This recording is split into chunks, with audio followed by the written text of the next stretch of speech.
ये गांधी का देश है। ये दुनिया का सबसे बड़ा लोकतंत्र है। ये दुनिया में सबसे ज्यादा तरक्की करने वाला देश है। जीडीपी के रोज लगते हैं हमारे टेलीविजन के ऊपर। हर आदमी कहता है जीडीपी बढ़ गई, जीडीपी बढ़ गई, जीडीपी दुनिया में सबसे ज्यादा बढ़ गई। अरे उस बाप से जाके पूछो जिसने अभी उन्नाव में आत्महत्या करने की कोशिश की, सब परिवार ने, और उसको अंदर मार दिया गया पुलिस थाने के अंदर। उसको जीडीपी के क्या मायने हैं? मैं गुस्सा हूं और मैं चाहता हूं कि देश का हर नौजवान गुस्सा हो। हिंसा के लिए नहीं, विध्वंस के लिए नहीं, बदले की भावना से नहीं, गंदी कोरी राजनीति के लिए नहीं। गुस्सा होना है तो इस देश में आमूलचूल परिवर्तन, बदलाव के लिए गुस्सा होइए, ताकि हमारी किसी बेटी को रात को घर में आने में परहेज ना हो, डर ना हो, ना उसके बाप को ना उसकी मां को इंतजार करना पड़े। 55 बच्चों के साथ हर रोज बलात्कार हो रहे हैं। हर घंटे में 4 बच्चों के साथ यौन शोषण हो रहा है। हर घंटे में 8 बच्चे चुराए जा रहे हैं, कहीं गुलामी कराने के लिए, कहीं वेश्यावृत्ति कराने के लिए। ये किसके बच्चे? कथुआ की बेटी कश्मीर की बेटी नहीं है, वो हम सब की बेटी है। वो एक संप्रदाय की बेटी नहीं है, वो इस राष्ट्र की बेटी है। अगर पूरा राष्ट्र उस मासूम बच्ची को, आसिफा को, दिल से गले से नहीं लगा सकता उसकी हत्या के बावजूद, तो हमें वो नैतिक हक नहीं है कि हम कश्मीर को गले से लगा के रख सकें।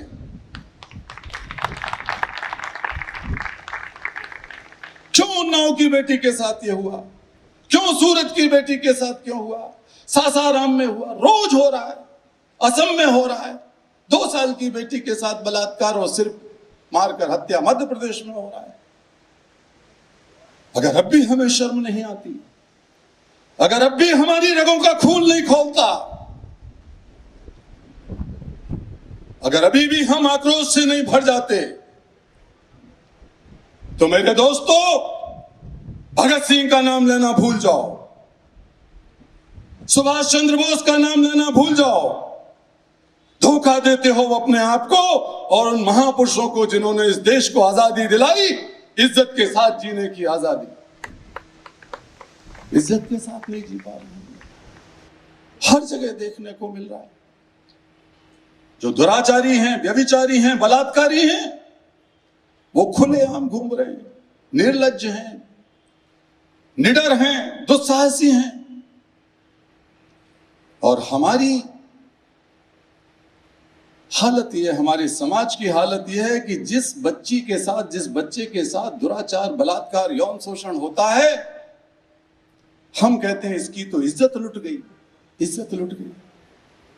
अरे पहले ही आप एक स्टिग्मा लगा दोगे, पहले ही अगर आप उसके ऊपर दाग लगा दोगे कि इसमें तो कलंक लग गया, इसकी तो शादी नहीं होगी, इसकी तो इज्जत लुट चुकी है। कितना बीमार है हमारा दिमाग और हमारी मानसिकता।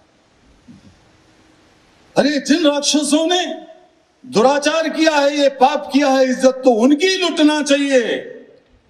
हमारी किसी बेटी की इज्जत नहीं लुट सकती। सीता और सावित्री और लक्ष्मी और दुर्गा की बेटियों की इज्जत लूटने का बोलने वाले भारतीय संस्कृति को समझते नहीं है या जानबूझकर अपने लिए उनका इस्तेमाल करना चाहते हैं। हर धर्मगुरु को बोलना चाहिए, हर मस्जिद से अजान के बाद, हर मंदिर से आरती के बाद, हर गिरजाघर से मास के बाद संडे को यह आवाज उठनी चाहिए कि अगर यहां कोई आदमी किसी लड़की, किसी लड़के के ऊपर गलत निगाह रखता है तो यहां से बाहर निकल जाए। ये इज्जत तब मिलेगी इस देश को, ये हिम्मत होनी चाहिए। राजनेताओं, बलात्कारियों को, दुराचारियों को बाहर करो। धर्मगुरुओं, इन व्यभिचारियों को, बलात्कारियों को बाहर करो। और अगर आप बाहर नहीं करोगे तो देश के नौजवान बहुत दिन तक चुप नहीं बैठेंगे। देश के नौजवान आपको देश से बाहर कर देंगे। आज से 75 साल पहले नारा हुआ था, अंग्रेजों भारत छोड़ो। आप तैयार हैं? जोर से बोलिए, बलात्कारियों घर छोड़ो। बलात्कारियों मोहल्ले छोड़ो, जिले छोड़ो, बलात्कारियों भारत छोड़ो।